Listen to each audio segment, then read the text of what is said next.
Hello friends, तो आज के इस वीडियो में हम लोग क्लास 12th के हिंदी का गद्य खंड का चैप्टर नंबर 9 जिसका नाम है प्रगीत और समाज। नाम क्या है? प्रगीत और समाज, जिसका लेखक है नामवर सिंह। तो आज हम लोग इसी अध्याय का ऑल इम्पोर्टेंट ऑब्जेक्टिव क्वेश्चन को पढ़ने वाले हैं, जो कि आपके बिहार बोर्ड एग्जाम के लिए बहुत ही इम्पोर्टेंट है। तो अगर आप क्लास 12th में हैं, चाहे आप किसी भी स्ट्रीम से हैं, आर्ट्स से हैं या फिर कॉमर्स से हैं या फिर आप साइंस से हैं, आप किसी भी स्ट्रीम से हैं, आप सभी के लिए वीडियो बहुत ही इम्पोर्टेंट होने वाला है। तो आप लोग इसे अच्छे से देखते रहिए। वीडियो को शुरू करते हैं और आज का पहला क्वेश्चन देखते हैं क्या दिया हुआ है। तो देखिए इसमें क्या दिया हुआ है। 1 नंबर में क्वेश्चन नंबर 1 है, नामवर सिंह कौन सी रचना है? नामवर सिंह की कौन सी रचना है? तो इसका आंसर ऑप्शन नंबर सी होगा।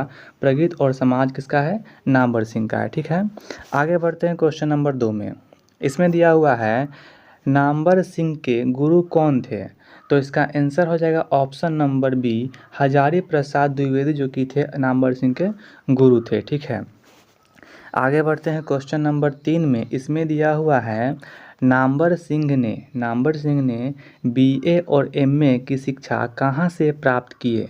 तो इसका आंसर होगा ऑप्शन नंबर सी, वीएचयू से। मतलब कि नामवर सिंह जो थे वह वीएचयू से अपना एमए और बीए की पढ़ाई किए थे। ठीक है, तो ऑप्शन नंबर क्या होगा? ऑप्शन नंबर सी इसका आंसर हो जाएगा, वीएचयू से किए थे। ठीक है, आगे बढ़ते हैं क्वेश्चन नंबर 4 में। यहाँ पर दिया हुआ है, प्रगीत कैसा काव्य है? प्रगीत कैसा काव्य है? तो इसका आंसर हो जाएगा ऑप्शन नंबर सी, प्रबंध काव्य है। ठीक है, आगे बढ़ते हैं क्वेश्चन नंबर 5 में। इसमें दिया हुआ है, सच्चे अर्थ में प्रगीतात्मक का आधार क्या है? तो इसका आंसर हो जाएगा ऑप्शन नंबर कितना होगा? सी होगा। ठीक है, क्या होगा? ऑप्शन नंबर सी होगा, समाज के विरुद्ध व्यक्ति।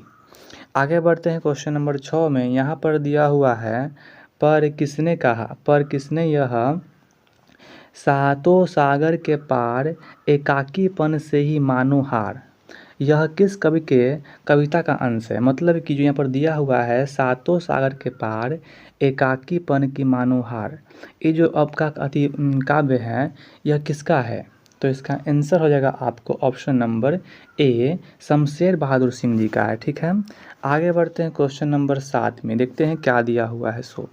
यहाँ पर दिया हुआ है, नागा अर्जुन के काव्य संसार के प्रगीत नायक का व्यक्तित्व किस प्रकार का है?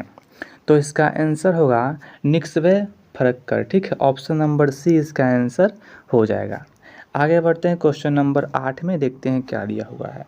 इसमें है, नामवर सिंह को कविता के नए प्रतिमान पर साहित्य अकेडमी पुरस्कार कब मिला? मतलब कि नामवर सिंह को कविता के नए प्रतिमान, जो उनका एक काव्य है, उसके लिए इनको साहित्य अकेडमी अवार्ड, साहित्य अकेडमी पुरस्कार कब मिला?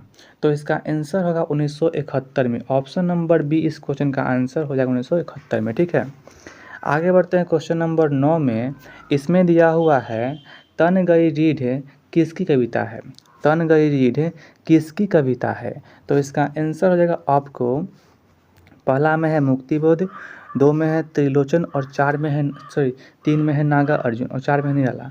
तो ऑप्शन नंबर सी होगा, नागा अर्जुन का है। ठीक है, आगे बढ़ते हैं क्वेश्चन नंबर 10 में।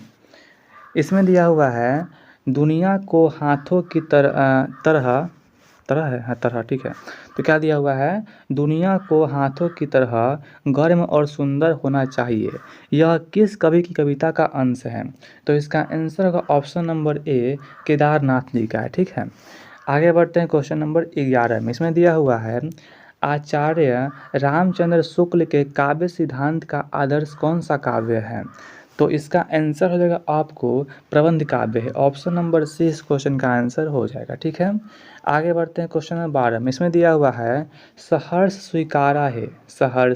स्वीकारा है कविता का रचयिता कौन है? मतलब कि किसने लिखा है? तो इसका आंसर होगा ऑप्शन नंबर बी, मुक्तिबोध ने लिखा है। तो ऑप्शन नंबर बी इस क्वेश्चन का आंसर हो जाएगा। ठीक है, आगे बढ़ते हैं क्वेश्चन नंबर 13 में। इसमें दिया हुआ है, नामवर सिंह 1970 में किस विश्वविद्यालय से हिंदी विभाग के अध्यक्ष पद पर प्रोफेसर के रूप में नियुक्त हुए? तो इसका आंसर होगा ऑप्शन नंबर डी, जोधपुर विश्वविद्यालय में। ठीक है, तो ऑप्शन नंबर डी इस क्वेश्चन का आंसर हो जाएगा। आगे बढ़ते हैं क्वेश्चन नंबर 14 में। यहाँ पर दिया हुआ है दूसरी परंपरा की खोज। ठीक है, क्या दिया हुआ है?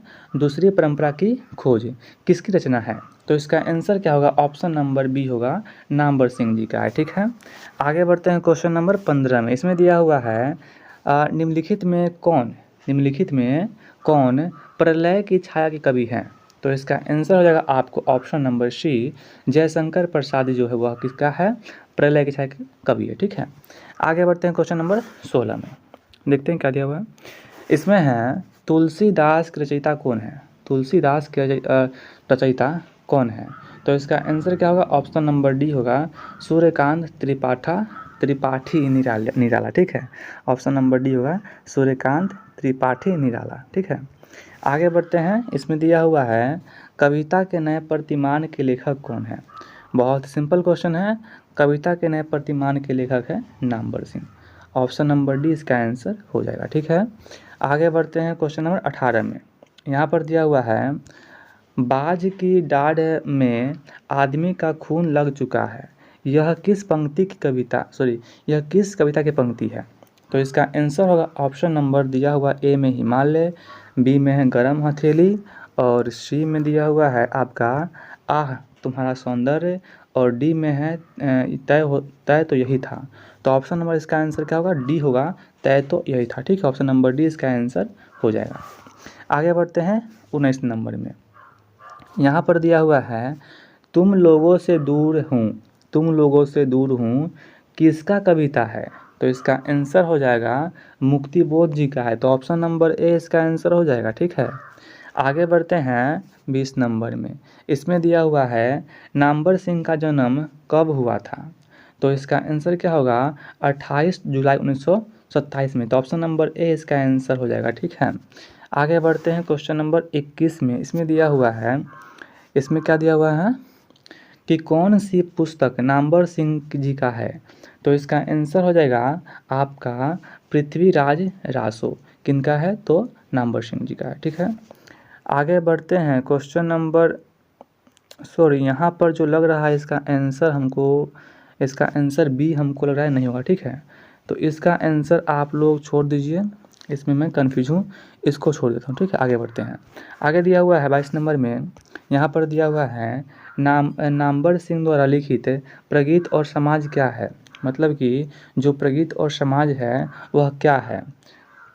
तो इसका आंसर होगा यह एक प्रकार की आत्मकथा है। तो ऑप्शन नंबर डी इस क्वेश्चन का आंसर हो जाएगा, आत्मकथा है। ठीक है, आगे बढ़ते हैं क्वेश्चन नंबर 23 में।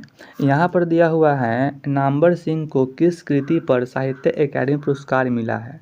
आप लोगों को हम पहले ही बता किए हैं कि उनको कविता के नए प्रतिमान पर उनको मिला है साहित्य अकादमी पुरस्कार 1971 में। ठीक है, तो ऑप्शन नंबर इसका क्या होगा? ऑप्शन नंबर इसका ए आंसर हो जाएगा, कविता के नए प्रतिमान पर। ठीक है, आगे देखते हैं। इसमें दिया हुआ है नामवर सिंह प्रधान संपादक थे किस चीज़ के? तो ऑप्शन नंबर इसका आंसर क्या होगा? आलोचना के। ठीक है, तो ऑप्शन नंबर डी इसका आंसर होगा, आलोचना के। आगे बढ़ते हैं क्वेश्चन नंबर 25 में। यहाँ पर दिया हुआ है कामायनी के कवि कौन है? तो इसका आंसर होगा आपको ऑप्शन नंबर डी, निराला है। ठीक है, आगे बढ़ते हैं क्वेश्चन नंबर 26 में। यहाँ पर दिया हुआ है लिरिक का पर्याय क्या है? मतलब इसका अर्थ क्या होता है? तो इसका आंसर क्या होगा? ऑप्शन नंबर ए, प्रगीत होता है। ठीक है, आगे बढ़ते हैं 27 नंबर में। इसमें दिया हुआ है कौन सी पुस्तक नामवर सिंह जी का नहीं है? मतलब कि इसमें से कौन सा पुस्तक ऐसा है जो नामवर सिंह जी का नहीं है?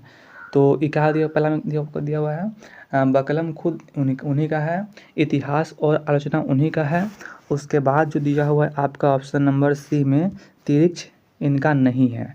किनका है? तो ये आपका है उदय प्रकाश का। ठीक है, तो ऑप्शन नंबर सी इसका आंसर होगा, तिरिक्ष इनका नहीं है। ठीक है, तो ऑप्शन नंबर सी हो जाएगा।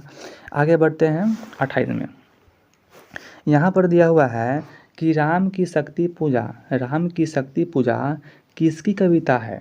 तो इसका आंसर क्या होगा? ऑप्शन नंबर डी होगा, निराला का है। ठीक है, आगे बढ़ते हैं 29 नंबर में। और आज का लास्ट क्वेश्चन है, इसमें दिया हुआ है प्रगीत और समाज के लेखक कौन हैं।